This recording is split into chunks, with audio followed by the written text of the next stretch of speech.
Imagine we want to point at one very strong German company and say, this is the pride of German industry.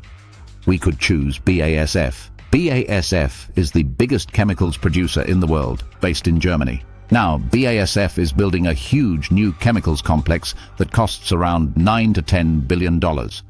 Part of it has already opened, and it should be finished by the end of 2025. BASF says this site will be a new gold standard for green, sustainable production. You might think, brilliant, that's great news for Germany. But here comes the twist. This giant BASF project is not in Germany at all. It's 9,000 kilometers away, in China. That short story tells us a lot about the big problem facing German industry today.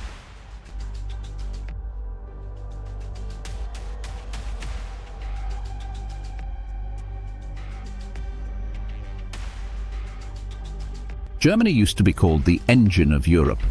People would say, when Germany sneezes, Europe catches a cold, because its factories and exports were so important. German cars, machines and tools were famous for very high quality. But things have changed. Germany has already lost many factory jobs, and industrial production today is close to the same level it was about 20 years ago. The engine of Europe is starting to stutter. For years, China was one of the best customers for German companies. It bought German machines, cars and engineering products. That helped profits and jobs in Germany. At first, China mainly made cheap copies of simple products. But Chinese firms learned fast and started making advanced machines, cars and electronics themselves. Today, many Chinese machines are almost as good as German ones, but often about 30% cheaper. Chinese factories can also move from a new idea to a finished product much faster than many Western firms. So Germany now faces a China shock, strong competition that is stealing customers and putting pressure on German factories. Here's the strange part. German companies themselves are also part of the problem. Big names like BMW, Mercedes-Benz, Volkswagen and BASF are investing billions of euros in China every year. They build car plants, battery factories and research centers there because that's where they expect higher profits and faster growth. That means more factories and high-tech jobs are being created in China, not in Germany. There are more punches hitting German industry. When Donald Trump was US president, he added extra tariffs on many imports.